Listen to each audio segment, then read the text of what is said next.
Defectos en la permeabilidad de la membrana.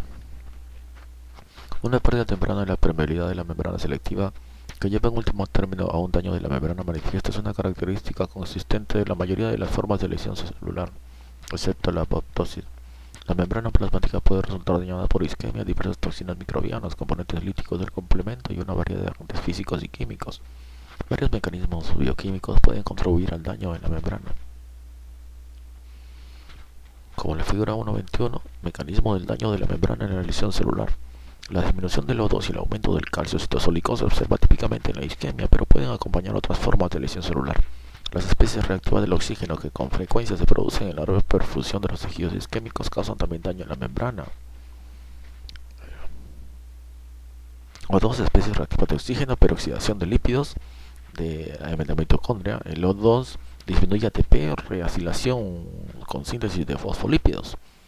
Pero tanto pérdida de fosfolípidos también causan daño en la membrana, así como el aumento del calcio citosólico, activación de fosfolipasas, aumento de degradación de fosfolípidos. Se pierde fosfolípidos y productos de degradación de lípidos. También el calcio citosólico, activación de las proteas, daño del citoesqueleto. Entonces los mecanismos bioquímicos, disminución de la síntesis de fosfolípidos. La producción de fosfolípidos en las células puede verse reducida cuando se produce una disminución en las concentraciones de ATP, lo que lleva a una disminución de las actividades enzimáticas dependientes de energía. La menor síntesis de fosfolípido puede afectar a todas las membranas celulares, incluidas las propias mitocondrias, exacerbando así la pérdida de ATP. Aumento de la degradación de fosfolípidos. La lesión celular intensa se asocia con un aumento de la degradación de los fosfolípidos de la membrana debido probablemente a la activación de fosfolipasas endógenas por un aumento de las concentraciones de calcio citosólico. Los radicales del oxígeno causan lesión en las membranas celulares por peroxidación de lípidos descrito anteriormente. Anomalía citoesquelética. Los filamentos citoesqueléticos sirven como anclas que conectan la membrana plasmática al interior de la célula. La activación de proteasas por aumento de calcio citosólico puede causar daño en los elementos citoesqueléticos. Productos de la degradación de los lípidos comprenden ácidos grasos libres, no esferificados, acilcarnitina y lisofosfolípidos, productos catabólicos que se sabe que se acumulan en las células lesionadas como consecuencia de la degradación de los fosfolípidos. Tienen un efecto detergente sobre las membranas. También se inserta en el interior de la bicapa lipídica de la membrana o se intercambia con fosfolípidos de la membrana, pudiendo producir cambios en la permeabilidad y alteraciones electrofisiológicas. Los sitios más importantes de daño de la membrana durante la lesión celular son la membrana mitocondrial, la membrana plasmática y las membranas de los lisosomas. Daño en la membrana mitocondrial. Tal como se ha descrito anteriormente, el daño de las membranas mitocondriales da lugar a una menor producción de ATP que culmina en necrosis y liberación de proteínas que desencadenan la muerte apoptótica. Daño en la membrana plasmática. El daño en la membrana plasmática lleva a la pérdida del equilibrio osmótico y la entrada de líquidos e iones, así como la pérdida de los contenidos celulares. También puede producirse en las células una fuga de metabolitos que son vitales para la reconstitución de ATP, disminuyendo más aún los depósitos de energía. La lesión de las membranas lisosómicas da lugar a la fuga de las enzimas al citoplasma y activación de las hidrolasas ácidas en el pH ácido intracelular de la célula lesionada, por ejemplo isquémica. Los lisosomas contienen RNasas, DNasas, proteasas, glucosidasas y otras enzimas. La activación de estas enzimas lleva a la digestión enzimática de los componentes celulares y las células mueren por necrosis. Daño en el ADN y proteínas. Las células tienen mecanismos que reparan el daño en el ADN, pero si este es demasiado intenso como para ser corregido, por ejemplo después de una lesión por radiación o estrés oxidativo, la célula inicia un programa de suicidio y muere por apoptosis. Se encadena una reacción similar por unas proteínas plegadas de modo inapropiado, que pueden ser los resultados de mutaciones hereditarias o de desencadenantes externos como radicales libres. Dado que esos mecanismos de lesión celular causan típicamente apoptosis, se describen más adelante en este capítulo. Resumen: mecanismos de lesión celular. Depresión de ATP, fracaso de las funciones dependientes de energía como lesión irreversible y necrosis. Daño mitocondrial, depresión de ATP, fracaso de las funciones celulares dependientes de energía. En último término, necrosis, en algunas condiciones fuga de las proteínas, lo que causa apoptosis. Aflujo de calcio, activación de células que dañan los componentes celulares y pueden también desencadenar la apoptosis. Acumulación de especies reactivas del oxígeno. Acumulación de especies reactivas del oxígeno. Modificación covalente de las proteínas, lípidos y ácidos nucleicos celulares. Aumento de la permeabilidad de las membranas celulares puede afectar a la membrana plasmática, membranas lisosómicas, membranas mitocondriales, culmina típicamente en necrosis. Acumulación de ADN dañado y de proteínas mal plegadas desencadena apoptosis. Ejemplos de lesión celular y de necrosis. Para ilustrar la evolución y los mecanismos bioquímicos de la lesión celular, concluimos con algunos ejemplos de lesión celular reversible y de necrosis observados comúnmente. Lesión isquémica e hipóxica. La isquemia o disminución del flujo sanguíneo en un tejido es la causa más común de lesión celular en la medicina clínica. En contraste con la hipoxia, en la que puede continuar la generación de energía por glucólisis anaerobia, aunque menos eficientemente que por las vías oxidativas, la isquemia compromete también la liberación de sustratos para la glucólisis. En consecuencia, se cesa también la generación de energía anaeróbica en los tejidos isquémicos después de que se hayan agotado los sustratos potenciales o cuando la glucólisis sea inhibida por la acumulación de metabolitos que normalmente podrían ser eliminados por el flujo sanguíneo. Por consiguiente, la isquemia lesiona los tejidos más deprisa que la hipoxia. Los cambios bioquímicos y estructurales en las células carentes de oxígeno se han descrito en detalle anteriormente y más adelante se recapitula la secuencia de los acontecimientos. La anomalía bioquímica fundamental en las células hipóxicas que lleva a la lesión celular es una menor generación intracelular de ATP, como consecuencia de un menor aporte de oxígeno. Como se describió anteriormente, la pérdida de ATP lleva al fracaso de muchos sistemas celulares dependientes de energía que incluyen bombas iónicas, que lleva a la hinchazón celular y entrada de calcio con sus consecuencias perjudiciales. 2. Agotamiento de los depósitos de glucógeno, que se manifiesta histológicamente por una menor tinción de hidratos de carbono, por ejemplo, por la tinción del ácido periódico de Schiff, con acumulación de ácido láctico, lo que disminuye el pH intracelular. Y finalmente, reducción en la síntesis de proteínas. Las consecuencias funcionales pueden ser graves en este estadio. Por ejemplo, el músculo cardíaco ha de contraerse a los 60 segundos de oclusión coronaria. Sin embargo, la pérdida de contractilidad no significa la muerte celular. Si continúa la hipoxia, el empeoramiento de la disminución de ATP causa un mayor deterioro con pérdida de las microvenosidades y formación de vesículas. En este momento, la totalidad de las células y sus organelas mitocondrias del retículo endoplasmático se hallan acusadamente hinchadas con aumento en las concentraciones de agua, sodio y cloruro y una menor concentración de potasio. Si se restablece el oxígeno, todas estas alteraciones son reversibles. En caso de persistir la isquemia, se produce a continuación una lesión irreversible y necrosis. La lesión irreversible se asocia con una intensa hinchazón de las mitocondrias, daño extenso en las membranas plasmáticas e hinchazón de los lisosomas. Puede producirse una entrada masiva de calcio al interior de la célula. La muerte es principalmente por necrosis, pero también puede contribuir ahí a la apoptosis. La vía apoptótica se activa probablemente por liberación de moléculas poroapoptóticas a partir de las mitocondrias con fugas. Los componentes celulares se degradan progresivamente y se produce una fuga generalizada de las enzimas celulares al espacio extracelular. Por último, las células muertas pueden llegar a ser sustituidas por grandes masas compuestas de fosfolípidos en forma de figuras de mielina. Estas son luego fagocitadas por los leucocitos o degradadas más aún a ácidos grasos que pueden llegarse a calcificar. Lesión por isquemia o reperfusión. Si las células resultan lesionadas de modo reversible, el restablecimiento del flujo sanguíneo puede dar lugar a la restauración celular. Sin embargo, bajo ciertas circunstancias, la restricción del flujo de sangre a unos tejidos isquémicos, pero por lo demás viables, da lugar paradójicamente a una lesión exacerbada y acelerada. Como consecuencia, los tejidos sufren la pérdida de células, además de lo que se encuentran dañadas irreversiblemente al final del episodio isquémico. Esta lesión, denominada lesión por isquemia o reperfusión, es un proceso clínicamente importante que puede contribuir de modo significativo al daño tisular, en los infartos miocárdicos y cerebral. Varios mecanismos pueden dar cuenta de la exacerbación de la lesión celular como consecuencia de la reperfusión en los tejidos isquémicos, como que puede iniciarse un nuevo daño durante la reoxigenación por aumento de la generación de ERO a partir de las células parenquimatosas y endoteliales y de los leucocitos infiltrantes. Cuando aumente el aporte de oxígeno puede haber un aumento correspondiente en la producción de ERO, especialmente porque el daño mitocondrial lleva a una reducción incompleta de oxígeno y por la acción de las oxidasas de los leucocitos, cuyas endoteliales o células parenquimatosas. Los mecanismos de defensa celular antioxidante también pueden hallarse comprometidos por isquemia, favoreciendo así la acumulación de radicales libres. La lesión isquémica se asocia con inflamación que puede aumentar con la reperfusión debido a un mayor aflujo de leucocitos y proteínas plasmáticas. Los productos de los leucocitos activados pueden causar una mayor lesión tisular.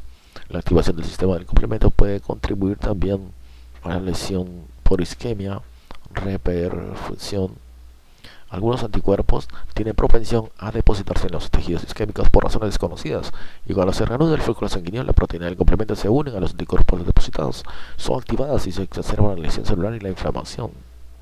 Lesión química tóxica. Las sustancias químicas inducen la lesión celular por uno de dos mecanismos generales. Algunos productos químicos actúan directamente combinándose con un componente molecular u organela celular crítica. Por ejemplo, en la intoxicación por cloruro de mercurio, el mercurio se une a los grupos sulfitrilo de diversas proteínas de la membrana celular, inhibiendo del transporte dependiente de ATP y aumentando la permeabilidad de la membrana. Muchos agentes quimioterápicos antineoplásicos inducen también daño celular por efectos citotóxicos directos. En tales casos, el mayor daño es el sufrido por las células que utilizan, absorben, excretan o concentran el compuesto. Otras muchas sustancias químicas que intrínsecamente no son biológicamente activas han de ser convertidas primero a metabolitos tóxicos reactivos que a continuación actúan sobre las células diana. Esta modificación suele llevarse a cabo generalmente por las oxidases de función mixta P450 en el retículo endoplásmico liso del hígado y de otros órganos. Aunque los metabolitos podrían causar daño de la membrana y lesión celular por unirse de modo covalente directo a las proteínas y lípidos, el mecanismo de lesión celular más importante implica la formación de radicales libres. El tetracloruro de carbono, CCl4, utilizado ampliamente en la industria de limpieza en seco, pero prohibido en la actualidad, y el analgésico paracetamol pertenecen a esta categoría. El tetracloruro de carbono, por ejemplo, es convertido al radical libre tóxico tricloruro de carbono, principalmente en el hígado. Los radicales libres causan peroxidación autocatalítica de los fosfolípidos membranarios con una rápida degradación del retículo endoplásmico. Menos de 30 minutos después de la exposición de tetracloruro de carbono, se produce una disminución en la síntesis proteica hepática de las enzimas y las proteínas plasmáticas. En 2 horas se produce una hinchazón del retículo endoplásmico liso y disociación de los ribosomas del retículo endoplásmico liso. Hay una disminución en la exportación de lípidos desde los hepatocitos como consecuencia de su incapacidad para sintetizar apoproteína con el fin de formar complejos con triglicéridos y facilitar de este modo la secreción de lipoproteínas. El resultado es el hígado graso de la intoxicación por tetracloruro de carbono. A continuación se produce lesión de mitocondrial y posteriormente los depósitos de ATP disminuidos dan lugar a un transporte iónico defectuoso e hinchazón celular progresiva. Las membranas celulares son dañadas aún más por los aldehídos grasos producidos por la peroxidación de lípidos en el retículo endoplásmico. El resultado final puede ser una entrada de calcio y en último término la muerte celular. Apoptosis es una vía de muerte celular inducida por un programa de suicidio regulado de modo muy ajustado, en el que las células destinadas a morir activan enzimas capaces de degradar el ADN de la propia célula y las proteínas nucleares y citoplasmáticas. Los fragmentos de las células apoptóticas se desprenden a continuación, dando el aspecto que es responsable del nombre apoptosis o soltarse. La membrana plasmática de la célula apoptótica permanece intacta, pero la membrana se modifica de tal modo que las células y sus fragmentos se convierten en dianas llamativas para los fagocitos. La célula muerta es eliminada rápidamente antes de que sus componentes se hayan liberado y por consiguiente la célula muerta por esta vía no desencadena una reacción inflamatoria en el huésped. Así la apoptosis difiere de la necrosis, que se caracteriza por la pérdida de la integridad de la membrana, digestión enzimática de las células, fuga de los contenidos celulares y frecuentemente reacción de huésped. Sin embargo, la apoptosis y la necrosis coexisten en ocasiones y la apoptosis inducida por algunos estímulos patológicos puede progresar a necrosis. Causas de apoptosis. La apoptosis se produce en muchas situaciones normales y sirve para eliminar células potencialmente dañinas y células que han sobrevivido a su utilidad. Es también un acontecimiento patológico cuando las células son dañadas más allá de una posible reparación, sobre todo cuando el daño afecta al ADN o a las proteínas de la célula. En estas situaciones la célula dañada irreparablemente es eliminada. Apoptosis en situaciones fisiológicas. La muerte por apoptosis es un fenómeno normal que sirve para eliminar las células que ya no son necesarias y para mantener una cifra constante de diversas poblaciones celulares en los tejidos. Es importante en las siguientes situaciones: la destrucción programada de las células durante la embriogénesis, incluida la implantación, organogénesis, involución del desarrollo y la metamorfosis. El término muerte celular programada fue acuñado originalmente para denotar la muerte de tipos celulares específicos en momentos definidos durante el desarrollo de un organismo. La apoptosis es un término genérico para este patrón de muerte celular con independencia del contexto, pero a menudo se utiliza de modo intercambiable con el de muerte celular programada. La involución de los tejidos dependientes de hormonas con la privación hormonal, tal como sucede en la degradación de las células endometriales durante el ciclo menstrual y la regresión de la mama en la lactancia después del destete. La pérdida celular en las poblaciones celulares en proliferación, como en los epitelios de las criptas intestinales con el fin de mantener una cifra constante. Muerte de células que han cumplido su finalidad útil, como los neutrófilos, según una respuesta inflamatoria aguda y los linfocitos al final tienen respuesta inmunitaria. En estas situaciones las células sufren apoptosis porque se ven privadas de las señales de supervivencia necesarias como los factores de crecimiento. Eliminación de linfocitos autorreactivos potencialmente dañinos antes o después de haber completado su maduración, con el fin de prevenir reacciones frente a los propios tejidos. Muerte celular inducida por los linfocitos T, citotóxicos, mecanismo de defensa frente a virus y tumores que sirve para destruir y eliminar células infectadas por virus y neoplásicas. Apoptosis en situaciones patológicas.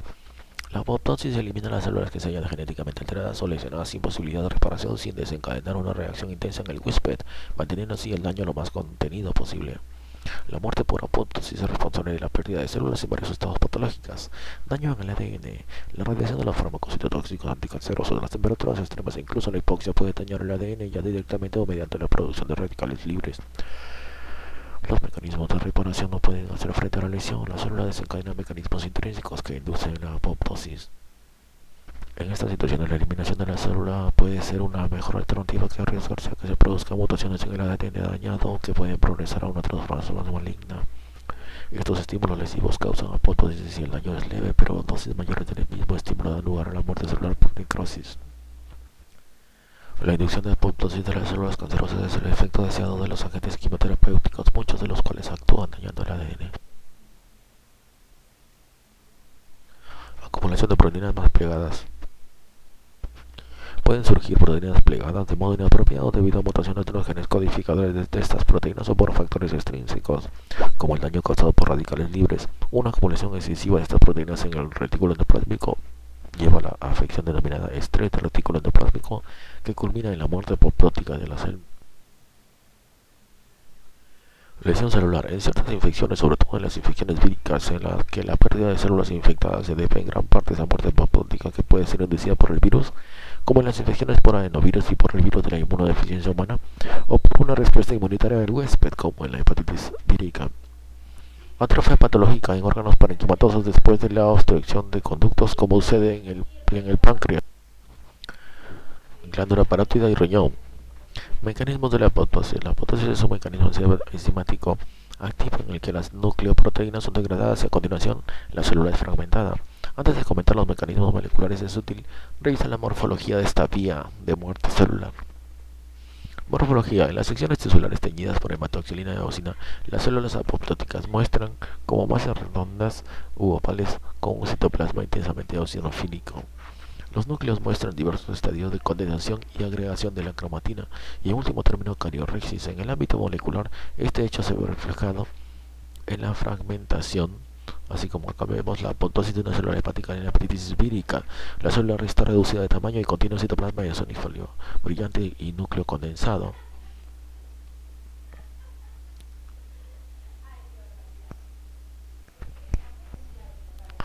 Entonces decíamos que los núcleos muestran diversos estadios de condensación y agregación de la cromatina y en último término cariorrexis. En el ámbito molecular este hecho se ve reflejado en la fragmentación del ADN en fragmentos del tamaño de los nucleosomas. Las células se retraen rápidamente, forman brotes citoplasmáticos y se fragmentan en cuerpos apoptóticos compuestos de vesículas de citosol y organelas delimitadas por membrana. Dado que estos fragmentos son rápidamente expulsados y fagocitados sin desencadenar una respuesta inflamatoria, una apoptosis sustancial puede ser histológicamente indetectable. Aquí el mecanismo de la apoptosis. Las dos vías de la apoptosis difieren en su inducción y regulación, y ambas culminan en la activación de las caspasas ejecutoras. La inducción de la apoptosis depende de un equilibrio entre las señales proapoptóticas y antipoptóticas y de las proteínas intracelulares. La figura muestra las vías que inducen la muerte celular apoptótica y las proteínas antiapoptóticas que inhiben la incontinencia de las mitocondrias y la activación de las caspasas dependientes del citocromo C, y así funcionan como reguladoras de la apoptosis mitocondrial. Vía mitocondrial intrínseca y vía de receptores de muerte extrínseca. La vía mitocondrial intrínseca, lesión celular, depleción de factores de crecimiento, daño en el ADN por radiación, toxinas, radicales libres, mal plegamiento de proteínas como en estrés en el retículo endoplásmico. Esto causa sensores de la familia BCL2, efectores de la familia BCL2, VAX y VAC en las mitocondrias, la cual va a causar proteínas proapoptóticas. También existen reguladores BCL2 y BCLX. Citocromo C de la vía de los receptores de muerte extrínseca, interacción del receptor ligando, FAS, y receptor de TNF, proteínas adaptadoras, caspasas iniciadoras, caspasas ejecutoras, activación de endonucleasas, degradación del citoesqueleto, vesícula citoplásmica, cuerpo apoptótico, y esto al fagocito, ligandos para los receptores de células fagocíticas. El acontecimiento fundamental en la apoptosis es la activación de las enzimas denominadas caspasas, así denominadas porque son proteasas de cisteína que cortan proteínas por los residuos de aspartico. Las caspasas activadas cortan numerosas dianas, culminando en la activación de las nucleasas que degradan el ADN y otras enzimas que presumiblemente destruyen las nucleoproteínas y las proteínas citoesqueléticas. La activación de las caspasas depende de un equilibrio muy bien ajustado entre las vías moleculares proapoptóticas y antiapoptóticas. Convergen dos vías distintas en la activación de las caspasas denominadas vía mitocondrial y vía de los receptores de muerte. Aunque estas vías pueden interactuar, son inducidas generalmente bajo diferentes condiciones, afectan a distintas moléculas y desempeñan diferentes funciones en la fisiología de la enfermedad. Vía mitocondrial intrínseca de la apoptosis. Las mitocondrias contienen varias proteínas que son capaces de inducir la apoptosis. Estas proteínas incluyen el citocromo C y antagonistas de inhibidores citosólicos endógenos de la apoptosis. La elección entre la supervivencia y la muerte celular viene determinada por la permeabilidad mitocondrial, controlada por una familia de más de 20 proteínas, cuyo prototipo es la BCL2. Cuando las células están privadas de factores de crecimiento y de hormonas tróficas, se hallan expuestas a agentes que dañan el ADN o se acumulan cantidades inaceptables de proteínas mal plegadas, se activan un grupo de sensores. Algunos de estos sensores, que son miembros de la familia BCL, activan a su vez dos miembros proapoptóticos de la familia denominados VAX y VAC, que se dimerizan y se insertan en la membrana mitocondrial y forman conductos por los que se escapan al citosol, el citocromo C y otras proteínas mitocondriales. Otros sensores relacionados inhiben las moléculas proapoptóticas BCL2, BCLXL, con el mismo resultado final, la fuga de las proteínas mitocondriales. El citocromo C junto con algunos cofactores activan la caspasa 9, mientras que otras proteínas bloquean los antagonistas de las caspasas que funcionan como inhibidores fisiológicos de la apoptosis. El resultado de esto es la activación de la cascada de las caspasas, que en último término lleva a la fragmentación nuclear. Si las células están expuestas a factores de crecimiento y otras señales de supervivencia, sintetizan miembros antiapoptóticos de la familia BCL2, cuyos dos miembros principales son la propia BCL2 y BCLXL. Esas proteínas antagonizan VAX y VAC y limitan de este modo el escape de las proteínas proapoptóticas mitocondriales. Las células privadas de factores de crecimiento no solo activan las proteínas proapoptóticas, sino que también muestran unas mejores concentraciones de BCL2 y de BCLXL, desequilibrando más aún el equilibrio hacia la muerte. La vía mitocondrial parece ser la vía responsable de la mayoría de las situaciones de apoptosis, como se describe más adelante. Vía de los receptores de muerte extrínseca de la apoptosis. Muchas células expresan moléculas de superficie denominadas de receptores de muerte que desencadenan la apoptosis. La mayoría de estas son miembros de la familia de receptores del factor de necrosis tumoral, que contienen en sus regiones citoplasmáticas un dominio de muerte conservado, así denominado porque media en la interacción con otras proteínas. Los receptores de muerte proapoptóticos son el receptor tipo 1 para TNF y FAS CD95. FAS ligando, FAS-L, es una proteína de membrana expresada principalmente en los linfocitos T activados. Cuando estas células T reconocen dianas que expresan FAS, las moléculas FAS se entrecruzan por FAS-L y se unen a proteínas adaptadoras que a su vez se unen a las caspasa 8. El agrupamiento de muchas moléculas de caspasa lleva a su activación, comenzando de este modo la cascada de las caspasas. En muchos tipos celulares, la caspasa 8 puede cortar y activar un miembro proapoptótico de la familia BCL2 denominado BIT, alimentando así la vía mitocondrial. La activación combinada de ambas vías hace hasta un golpe letal a la célula. Las proteínas celulares, en especial una antagonista de las caspasas denominada FLIP, bloquean la activación de las caspasas en fases posteriores de los receptores de muerte. Es interesante señalar que algunos virus producen homólogos de FLIP y se sugiere que este es un mecanismo utilizado por los virus para mantener vivas las células infectadas. La vía de los receptores de muerte está implicada en la eliminación de los linfocitos autorreactivos y en la destrucción de las células diana por linfocitos T y citotóxicos. Eliminación de las células apoptóticas. ¿Cómo eliminamos a las células apoptóticas? ¿Cómo se eliminan las células apoptóticas? Las células apoptóticas sufren varios cambios en sus membranas que promueven su fagocitosis. En las células normales, la fosfatidilcerina se halla presente en la capa intermedia de la membrana plasmática, pero en las células apoptóticas este fosfolípido se suelta y se expresa en la capa externa de la membrana, en donde es reconocido por los macrófagos. Las células que están muriendo por apoptosis segregan también factores solubles que reclutan fagocitos. Se facilita así una rápida eliminación de las células muertas antes de que sufran daño membranario secundario y liberen sus contenidos celulares, lo que puede dar lugar a la inflamación. Algunos cuerpos apoptóticos expresan glucoproteínas adhesivas que son reconocidas por los fagocitos y los propios macrófagos producen proteínas que se unen a las células apoptóticas, pero no a las células vivas, y seleccionan como objetivo las células muertas para ser interiorizadas. Se ha demostrado que numerosos receptores de los macrófagos están implicados en la unión e interiorización de las células apoptóticas. Este proceso de fagocitosis de las células apoptóticas es tan eficiente que las células muertas desaparecen sin dejar rastro y la inflamación está virtualmente ausente. Aunque hemos subrayado las distinciones entre necrosis y apoptosis, estas dos formas de muerte celular pueden coexistir y hallarse relacionadas mecánicamente. Por ejemplo, el daño en el ADN observado en la apoptosis activa una enzima denominada poli-ADP ribosa polimerasa que disminuye los aportes celulares de nicotinamida, adenina y nucleótido, lo que lleva a una disminución de las concentraciones de ATP y en último término a la necrosis. En efecto, incluso en situaciones comunes como la isquemia, se ha sugerido que la muerte celular temprana puede ser distribuida en parte a la apoptosis y la necrosis es el tipo dominante de muerte celular posteriormente con el empeoramiento de la isquemia. Ejemplos de apoptosis. Se sabe que la muerte celular en muchas situaciones está causada por apoptosis y los ejemplos seleccionados y listados a continuación ilustran la función de esta vía de muerte en la fisiología normal y la enfermedad. Privación de factores de crecimiento.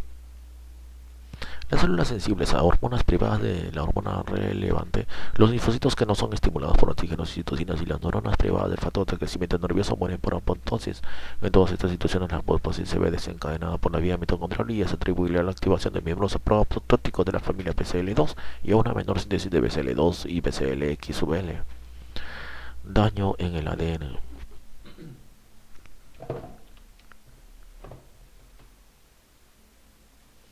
La exposición de las células a la radiación o agentes quimioterápicos induce daño en el ADN y si este es lo suficientemente intenso no puede ser reparado, desencadena la muerte apoptótica.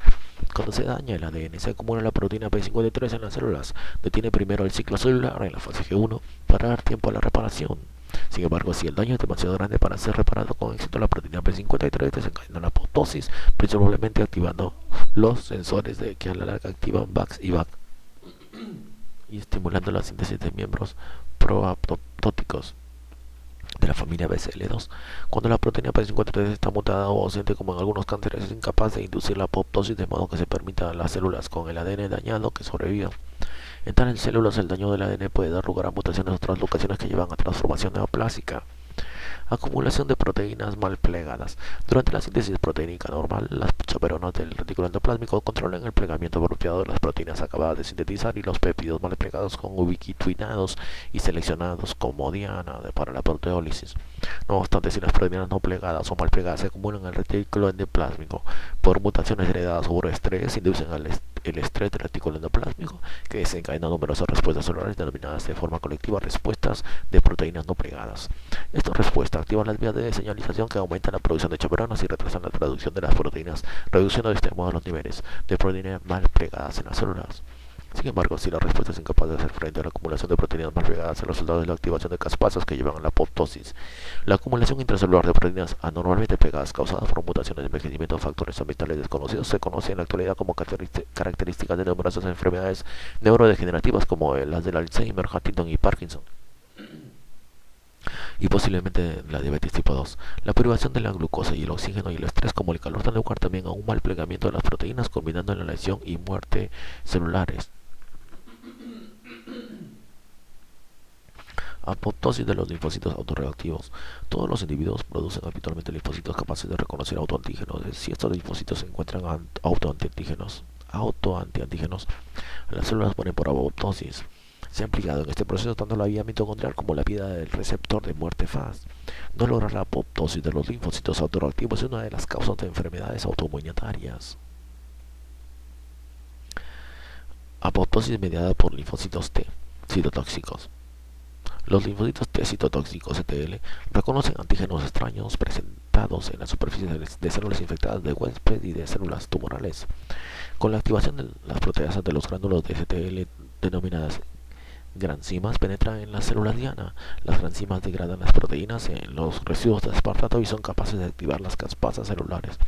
De este modo, los CTL destruyen las células diana induciendo directamente la fase efectora de la apoptosis sin comprometer